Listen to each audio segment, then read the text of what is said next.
SustainCERT has its roots in Cambodia during a trip taken by company CEO Marion Verles in 2005. In this interview, we will discuss with Marion what she witnessed whilst working in the finance industry that ultimately inspired her to change career path. That path would eventually lead to the creation of SustainCERT, a company that aimed to drive credibility and scalability in carbon action through climate impact verification. My name is Heled Anna, and this is A Moment With.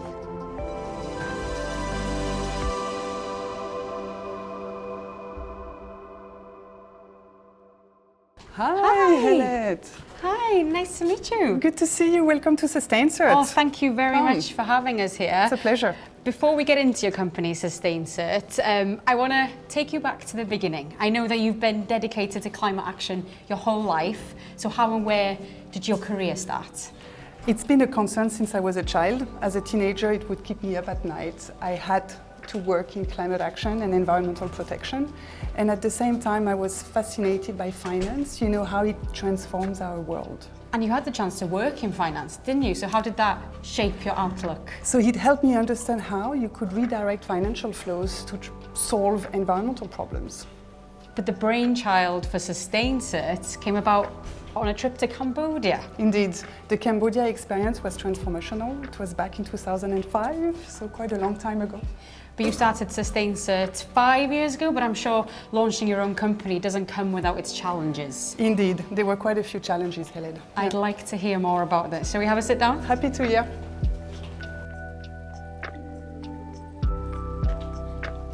Take a seat, Marion. Sure. Oh, thanks for having us here. SustainCERT then, your company, let's go back to how it all started. What was the catalyst behind SustainCERT? There were two things really. One was my deep commitment to climate action, and the other one, the fact that I saw a pretty big gap in the market. So starting with climate action, I think it's important to remind ourselves that the climate is changing at a rate that is unprecedented in 10,000 years or even more. And so what's happening today is that we're seeing climate impacts that are accelerating. And in the next 10 years, we know that global sea level will rise as much as in the last 100 years. We're talking about 20 to 30 centimeters more in the next 10 years. And so the impacts of that in terms of floods, extreme weather event, food security will be significant. And we have the solutions. We can fix this. And so that was a really big catalyst for me to start SustainCERT. The other reason was the gap in the market. We talked about Cambodia earlier. When I was in Cambodia and then during my years as CEO of the Gold Standard Foundation, it became really clear that there had to be a better way to verify carbon projects using spreadsheets, PDFs, sending emails just isn't scalable and it isn't very accurate either. So we had to find a better way to do that, and that's really why I started SustainCERT 5 years ago. So it's frightening when you put it like that, all the figures, isn't it? So here at SustainCERT, what do you do to verify those carbon credits? Because that's essentially what you do, isn't it? We are the credibility layer in the climate ecosystem. We verify that projects on the ground have real, measurable, tangible climate impact. So we do that by collecting data. The conventional way of doing verification would require you to send people on the ground to verify, for example, that women in Cambodia are using the cook stove that was sold to them. With new technologies like heat sensors, you can have a device on the stove that sees when the stove is being used through the heat. And our technology can access this data automatically, and it's much more reliable than asking people on the ground for how long they've been cooking today or how much wood they used. All of this information can be much more accurately captured by technology. And technology is also a much better place to actually quantify and control the quality of the data. Right now, we have people auditing spreadsheets behind computer screens. There's a better way to do the work. Definitely. You've sold it to me. If we go back to carbon credits then, how important is it that those carbon credits are verified? So a carbon credit is 1 ton of CO2 that wasn't emitted that didn't go into the atmosphere, or a ton of CO2 that was sequestered.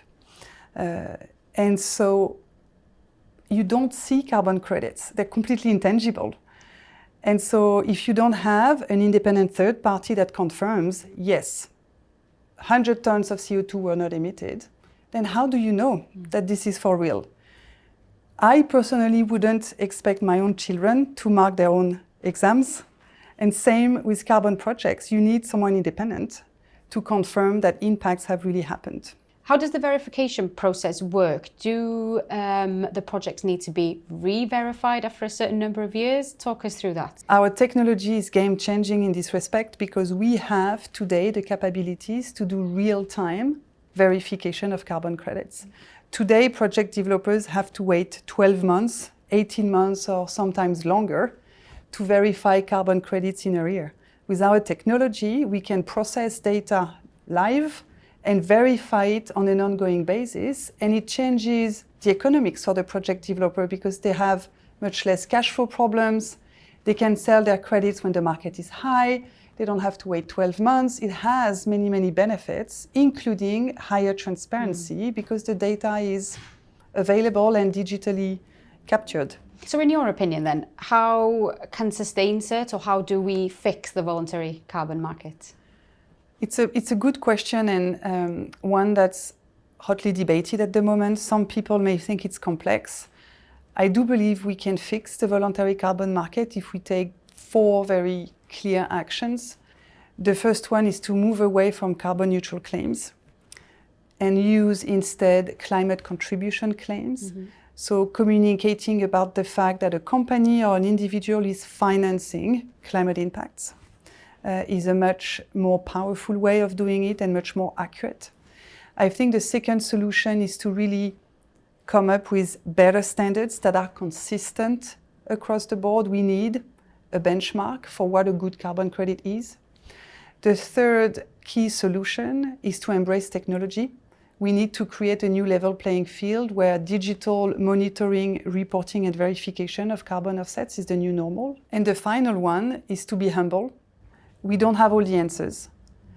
So let's be guided by science and embrace a continuous improvement mindset rather than aim for perfection, which doesn't exist. What's the most exciting or interesting project that you verified at SustainCERT, in your opinion? The aha moment for me was in Cambodia during those years. It was my first entrepreneurial adventure in climate action. And I created a company that was working with project developers, helping them access carbon finance. And one of the company we were working with was a water filter project in Cambodia. So locally made ceramic filters to enhance the quality of the water without having to boil it.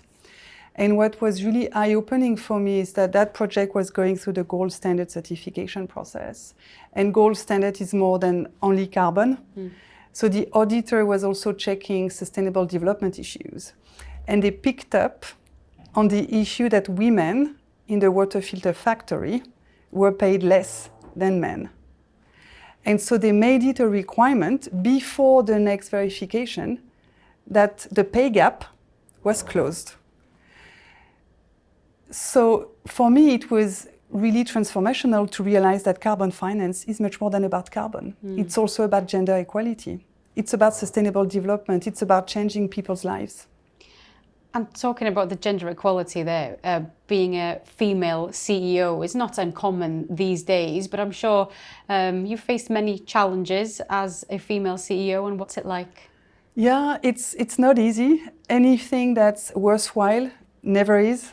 It's been tough in the early days. I think when I was in Cambodia, I was facing the twin challenge of being young. I was under 30 at the time, and being a woman, so that didn't help really convince funders, investors to back me up on my mission to make carbon markets work for the most vulnerable populations. Has that shaped your style of being a manager and a CEO?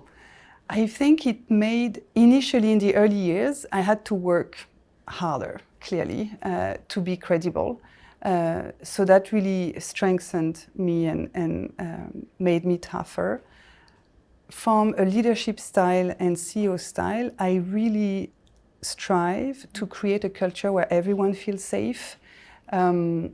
We have many women working at SustainCERT. In the early years, I used to say that we had a gender balance problem because we had too many women in the management team. So I feel that I managed to create an environment where women feel safe and feel that they're given an opportunity to strive.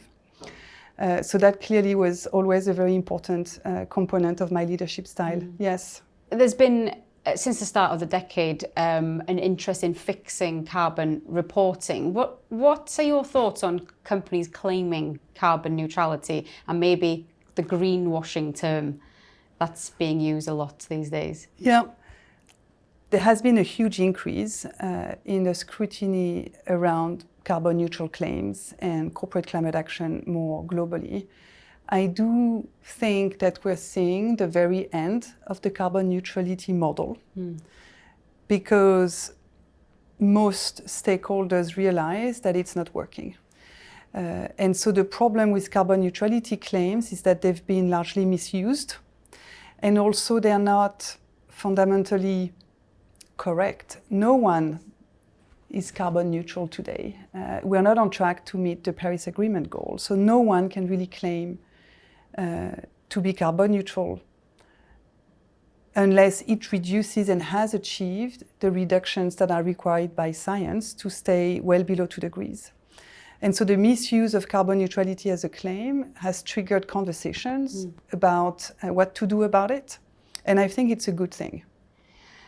If you're a company watching this now, achieving Scope 1 and 2 might be relatively not easy, but easier than achieving Scope 3. How can you help companies achieve Scope 3? Scope 3 emissions are much more complex. They really include all indirect emissions. And they represent the lion's share of a company's emission. It's usually 75%, but for some companies it could be 90% of their total emissions. So it's very complex because you need to get a handle on the emissions of your suppliers and the emissions of your clients. And that's really difficult. I think the other reason is that the business case to reduce those emissions is not there. It's really costly.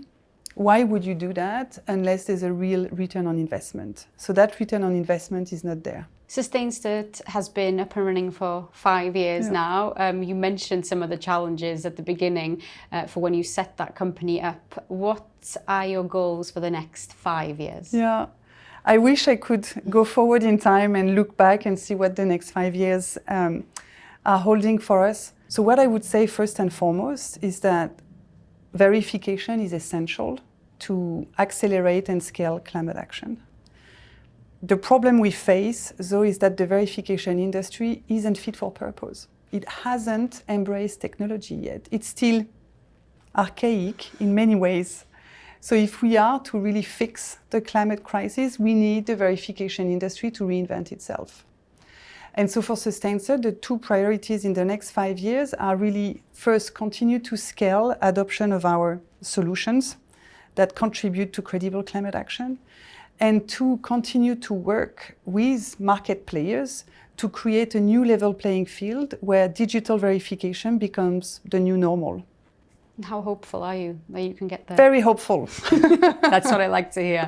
Well, good luck. Thank you so much for your time today. It's been lovely meeting you and coming here to the SustainCERT office. Thank you for coming to our offices. It was a pleasure having you.